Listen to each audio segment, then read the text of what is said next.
There could not exist a greater chasm between the first impression given by the name Polestar and the Volvo V60 variant that wears it.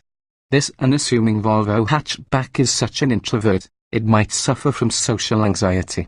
Indeed, merely looking at the 2017 V60 Polestar won't be enough to let most observers grasp exactly what it is.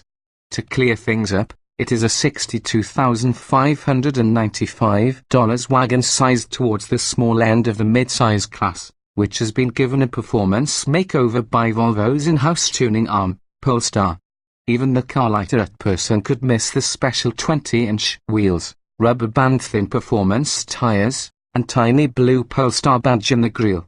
Understated is what the V60 Polestar does best, our test car's rebel blue paint aside. And it's also why we like this wagon so much. The Polestar is exceedingly rare, with Volvo building just 750 sedans and wagons annually since its introduction for 2015. Initially, the wagon and its S60 Polestar sedan sibling bristled with 345 horsepower generated by a turbocharged 3.0-litre inline-six driving all four wheels. For 2017, Volvo has chucked that engine, along with its edging 6-speed automatic transaxle, in favor of a 362 horsepower turbo and supercharged 2.0-litre inline-four and an 8-speed automatic. If that doesn't seem like enough power for the V60's price, well, that's why Volvo isn't bringing many of these Polestars to the land of the Hellcat and the Big Mac. And the net result is, while the changes for 2017 include restyled wheels, new brake rotors, a retuned all-wheel drive system, and revised steering, the new engine is the headliner.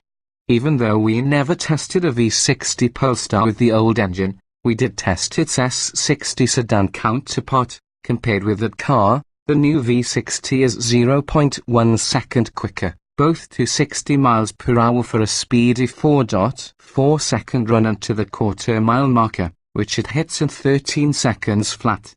These performance improvements are in spite of the V60's 80-pound weight penalty relative to the 2015 S60. The new engine appears also in the XC90 SUV and the 90 series sedan and wagon, although Polestar extracts an extra 46 horsepower and 52 lb-ft of torque for this application. At low RPM, the supercharger helps spur the four-banger, the effect being instant torque and a hint of blower whine in the cabin. Keep in the throttle, and through the mid-range and at higher RPM the turbocharger takes over, a faint whistle accompanying its work. The combined four-seed induction strategies give the four-cylinder sharper response than the old inline-six, and its mid-range punch is strong. Some of the newfound pep can be credited to the 8-speed automatic, which generally comports itself better than the slushy 6-speed.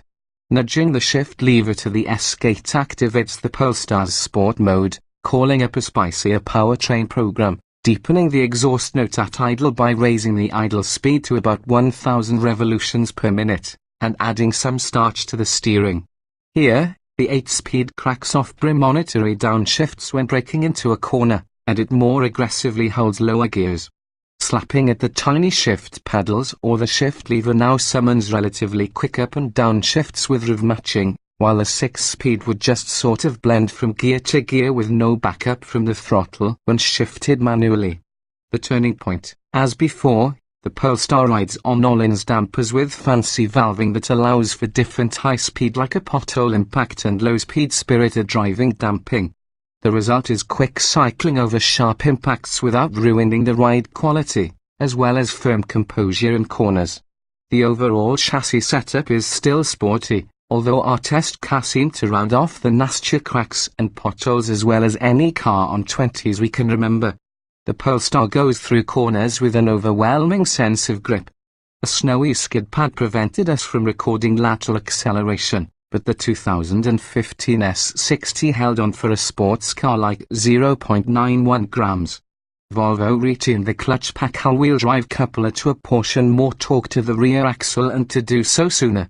As before, stomping on the gas at mid-corner sets all four tires clawing at the pavement, yanking the Polestar through, only now the effect is greater. There isn't enough rear bias to generate power and oversteer, and overall, the chassis suffers from a mild case of understeer. Well, as long as you're on the throttle, otherwise, the Polestar profoundly understeers in tighter bends. Does the new turbo and supercharged engine transform the V60 Polestar?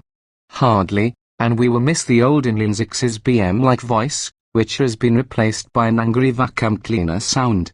Nevertheless, we appreciate the small adjustments Volvo made to the rest of the package, from the quicker-acting all-wheel drive to the steering revisions that send more road feel to the driver's hands.